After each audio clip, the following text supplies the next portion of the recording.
Assalamualaikum warahmatullahi wabarakatuh. Berlombalah untuk kebaikan, sungguhnya mensubscribe juga suatu kebaikan.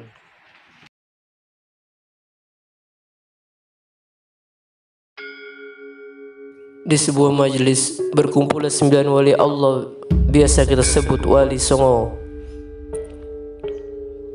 Pada suatu ketika Sunan Kalijaga mengusulkan agar adat istiadat orang Jawa seperti selamatan, bersaji dan lain-lain tidak langsung ditentang, sebab orang Jawa akan lari menjauhi ulama jika ditentang secara keras. Adat istiadat itu diusulkan agar diberi warna atau unsur Islam. Sunan Ampel bertanya atas usulan Sunan Kalijaga itu, apakah adat istiadat lama itu nantinya tidak mengkhawatirkan bila dianggap ajaran Islam? Padahal yang demikian itu tidak ada dalam ajaran Islam. Apakah hal ini tidak akan menjadikan bid'ah? Pertanyaan Sunan Ampel itu dijawab oleh Sunan Kudus. Saya setuju dengan pendapat Sunan Kalijaga, sebab ada sebagian ajaran agama Buddha yang mirip dengan ajaran Islam, yaitu orang kaya harus menolong orang fakir miskin. Adapun mengenai kekhawatiran Kanjeng Sunan Ampel, saya mempunyai keyakinan bahwa di belakang hari nanti akan ada orang Islam yang akan menyempurnakannya. Pendukung Sunan Kalijaga ada 5 orang, sedang pendukung Sunan Ampel hanya 2 orang, yaitu Sunan Giri dan Sunan Derajat. Maka usulan Sunan Kalijaga diterima. Adat istiadat Jawa yang diwarnai Islam itu antara lain selamatan mitoni, selamatan mengirim doa untuk orang mati, biasanya disebut tahlilan, dan lain-lain yang secara hakiki tidak bertentangan dengan akidah Islam. Pada suatu ketika para wali berkumpul setelah 40 hari meninggalnya Sunan Ampel.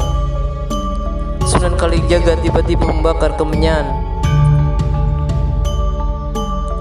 Para wali yang lain menganggap tindakan Sunan Kalijaga ini berlebihan karena membakar kemenyan adalah kebiasaan orang Jawa yang tidak Islami. Sunan Kudus berkata, membakar kemenyan ini biasanya dilakukan orang Jawa untuk memanggil arwah orang mati. Ini tidak ada dalam ajaran Islam. Sunan Kalijaga berkata, kita ini hendak mengajak orang Jawa masuk Islam. Hendaknya kita dapat mengadakan pendekatan pada mereka. Kita membakar kemenyan bukan untuk memanggil arwah orang mati, melainkan sekedar mengharumkan ruangan. Karena orang-orang Jawa ini kebanyakan hanya mengenal kemenyan sebagai pengharum, bukan wangi-wangian lainnya.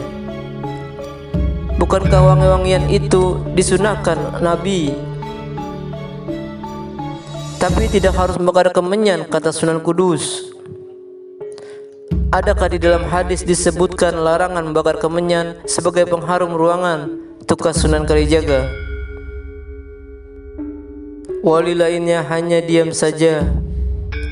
Sementara Sunan Kudus yang sebenarnya lebih condong berpihak kepada Sunan Kalijaga, kali ini entah mengapa risih atas tindak tanduk Sunan Kalijaga.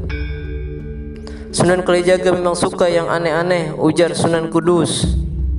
Tapi janganlah Sunan Kalijaga merendahkan martabat sebagai wali dengan memakai pakaian seperti itu. Sunan Kalijaga memang lebih sering memakai pakaian seperti rakyat biasa. Celana panjang warna hitam atau biru dan baju dengan warna serupa. Ikat kepalanya hanya berupa udeng atau daster. Sunan Kalijaga menjawab, di hadapan Allah tidak ada yang istimewa. Lagi pula ajaran Islam hanya menyebutkan kewajiban setiap umat menutup aurat, tidak disebutkan harus memakai jubah atau sarung. Hanya kadar takwa yang jadi ukuran derajat seorang, bukan pakaiannya. Justru dengan pakaian seperti ini saya dapat bergaul dengan rakyat jelata,